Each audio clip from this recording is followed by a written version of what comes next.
Hi there, welcome back to KR Runs. I just want to go through my training analysis for leading up to the Manchester Half Marathon. So these are the stats that I tracked right from week one, way back in June, July time.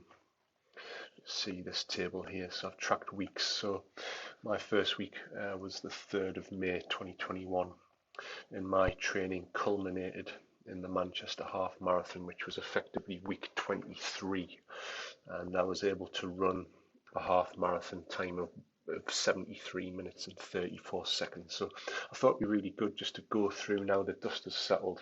My big aim for the Manchester Half Marathon was to qualify in the top 3 VET 40 category to qualify for England Athletics. Unfortunately, I came 5th. Chapeau to the 4 runners in front of me. Extremely strong competition. I think I would have needed to have run below 72 minutes to have any chance to qualify for England Athletics, but I'm really happy with the time. It was a big PB. You can see here I ran the Great North Run in 1 hour 17:46 minutes on what was a pretty tough rolling course. And then that was a PB from my previous half marathon PB of 80.5 minutes back in 2017. So that was a huge PB, and then to knock another 4 minutes from that time was huge. So no complaints. I give everything on the day. But I just want to talk through. So you can see I started from a very low base. I'd actually had a bit of a knee injury, so I'd had a bit of time out, and then I came back really slowly. You can see here, this is the mileage chart. So I very conservatively built up my mileage. Just to give a high level view, for the 23 weeks, I averaged only 28.3 miles, which is extremely low. And you can see I ran during this period a 16:01 5k, and as I said, a 73.5 minute half marathon. So in many ways, that's pretty crazy. And I had a low week of 2 miles, which was week 1, and a maximum week of 46.5 miles. So I achieved a 16:01 5k and a 73:34 half on a mileage base of 28.3 miles average, which is, as I say, pretty crazy. And looking back, I'm almost looking through the training log. What did I do? I'll probably cover that in a different video, but what I want to do here is go through some of the high level stats. So I use an Oura ring.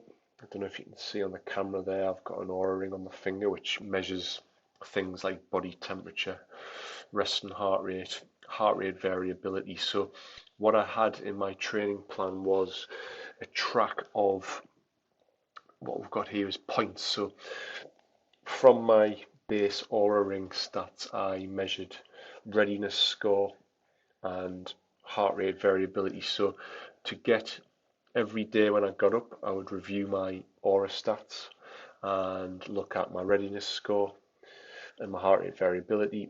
And from trends, I decided that I needed to have an 80 readiness level and an HRV level of above 40. If I did that, I would achieve 1 point on that day. So Monday through to Friday, I had a maximum of 1 point available, half a point if the readiness score was above 80, half a point if the HRV was above 40. So you can see here I've only scored 2.5 points in the first few weeks of my training plan. So what does this say to me? What it says is, actually, if you're untrained and quite unfit, your HRV will be low, your heart rate variability will be low, and also the Oura ring will probably suggest that you're not really ready to go out and do strenuous exercise. So what I had to do was be very, very cautious.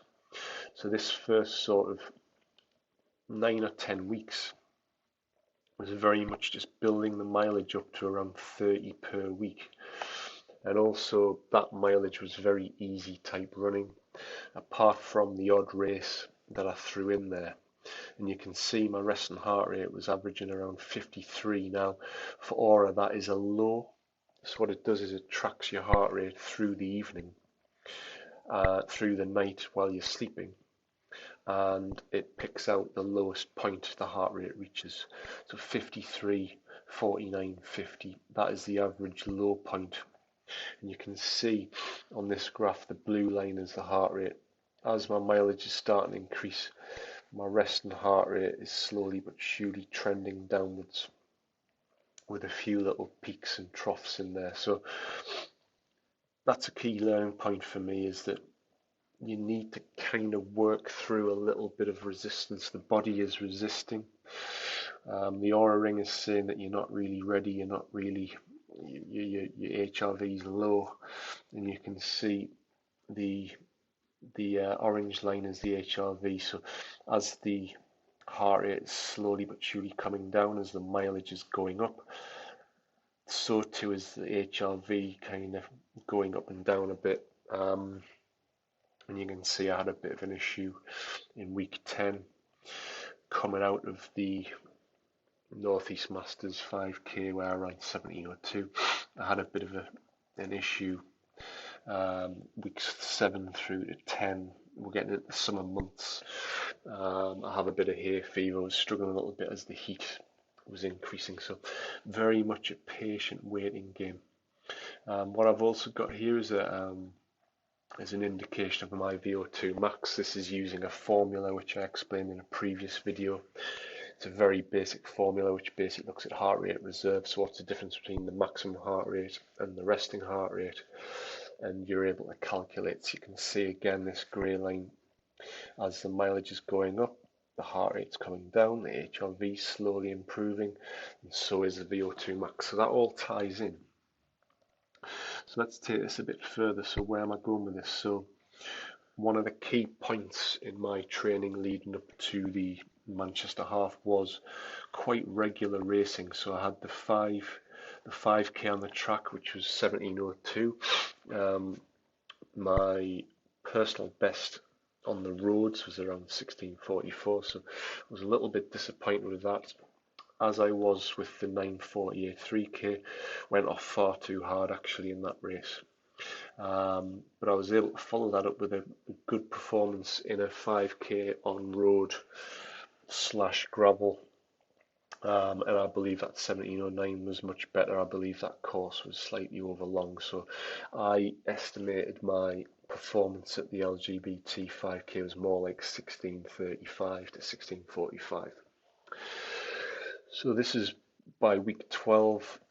I've kind of I've built up a nice mileage base, and I'm trying to just maintain my mileage around 40 miles per week, leading into a key race, which was the Quayside 5k, where I had a massive breakthrough in my 5k performance. So my previous 5k PB was 16:44, and you can see here my resting HR.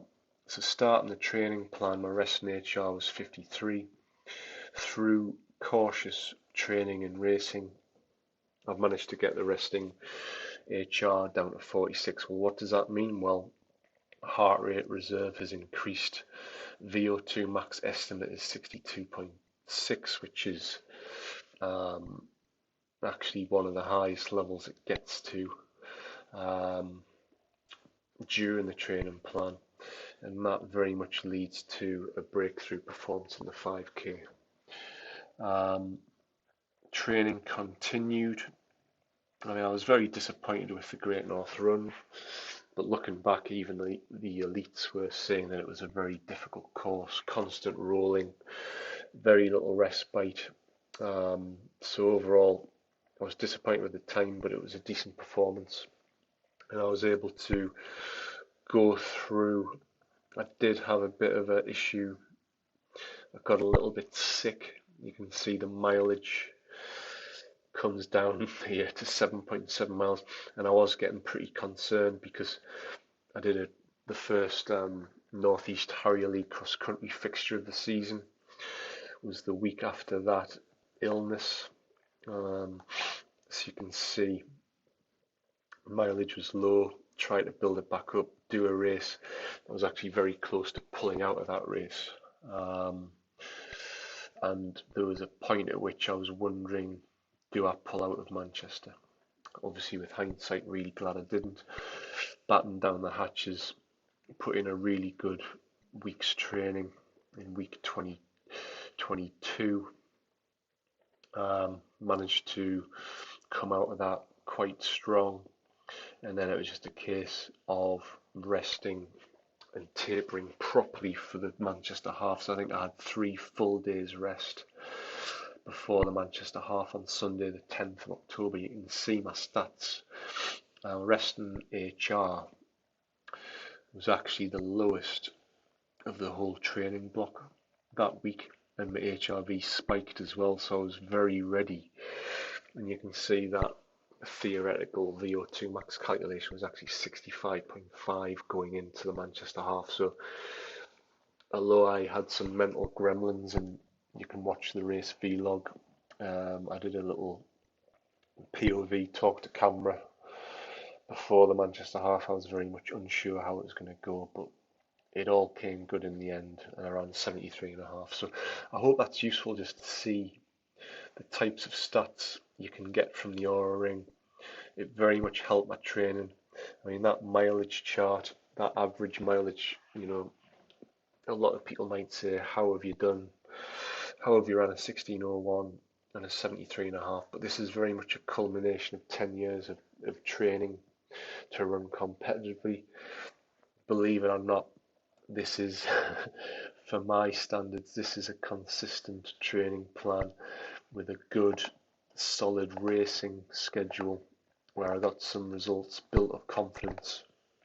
And the other thing around this, I had the Stryd Power Meter telling me that I was very much capable of 16:01, I was very much capable of a 73:34, and I'm actually coming up to 12 months experience with Stryd, so I'm going to do a video in due course just explaining my first 12 months using Stryd. It's very much been a breakthrough year, and I very much attribute that to using the Oura ring and using the Stryd Power Meter as 2 key bits of kit that have really helped me on the journey. So I hope that's been useful. A little bit number driven, but I hope you've got something out of that. And if you've got any questions, please leave them down below, and I'll be back again soon.